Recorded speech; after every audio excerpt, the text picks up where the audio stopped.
Mexican police made a significant arrest early Tuesday morning. Teodoro Garcia Cimental, or El Teo, as he is known, was captured at a home in Baja California. El Teo is believed to be responsible for savage killings, kidnappings, and drug trafficking. Amy Isaacson joins me now to explain the importance of his capture. Welcome, Amy. Thank you. So who is El Teo? El Teo is known as just the worst of the worst, one of the most violent drug gang leaders in Tijuana. The DEA actually called him one of the most dangerous criminals in the world when they put out their release after his capture. He worked himself up through the ranks of the Arellano Felix cartel, became a top hitman. In 2008, he split with the cartel, supposedly went to Sinaloa, got their backing, came back to Tijuana, and unleashed himself and declared war on the Arellano Felix cartel. So now what will his capture mean to all the violence and the killings and the drug wars in Tijuana? And that's really as an analyst told me, the $64,000 question. It's worth mentioning in the last few days, since his arrest, there's been killings in Tijuana. There was actually a note left that said El Teo is still calling the shots in effect in Tijuana. Some analysts say that the violence could die down because he's out of the picture. Some say it could pick up again while the new El Teo emerges, and also while other cartels try and capitalize on this vacuum and try to fill in the power and take over. So he's been arrested. He's in Mexico City.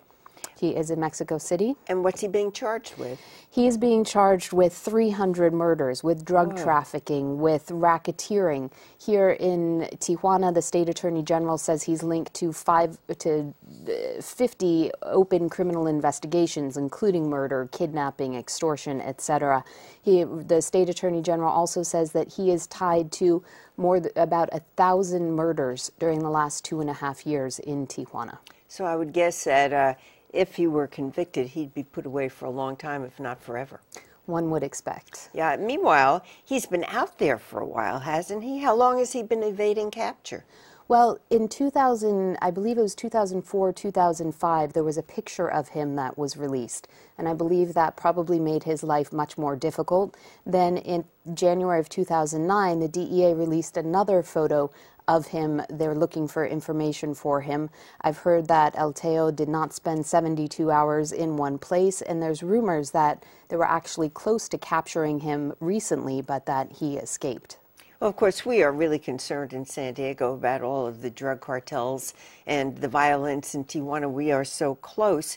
So how important, let's say, would his capture be to severing the power of those drug cartels in Tijuana? The analysts that I've talked to say that El Teo, he was horrible, he was violent, he was savage, but he was really muscle. He is not the brains behind the Sinaloa cartel or La Familia, who he was supposedly aligned with, and he's not the financial power, and they say he's also not the political power. So in that sense, it leaves a power vacuum in Tijuana in terms of the muscle, but it doesn't really attack, analysts say, at the base of the cartel. And the people in Tijuana, the family and friends, let's say, of those who were killed, how are they reacting to all this? Are they breathing a sigh of relief? You know, when I was there the morning that El Teo was captured, and when I went up to interview people in the street, it was the first time that they had heard that El Teo had been captured, and just this look of astonishment came over their faces, and they had a million questions.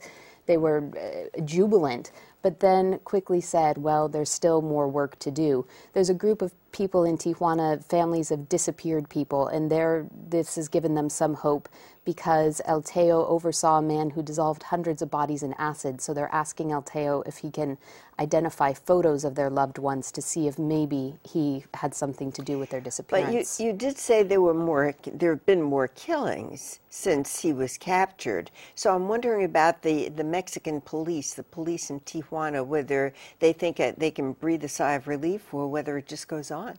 The police chief in Tijuana, El Teo, had threatened him and the state attorney general to death. So the police chief is breathing a bit of a sigh of relief, but he says that it will take a while for violence to die down. The state attorney general says state and federal forces are ready for anything that comes their way, any kind of retaliation that comes their way. Okay, well, thank you very much, Amy Isaacson. Thank you.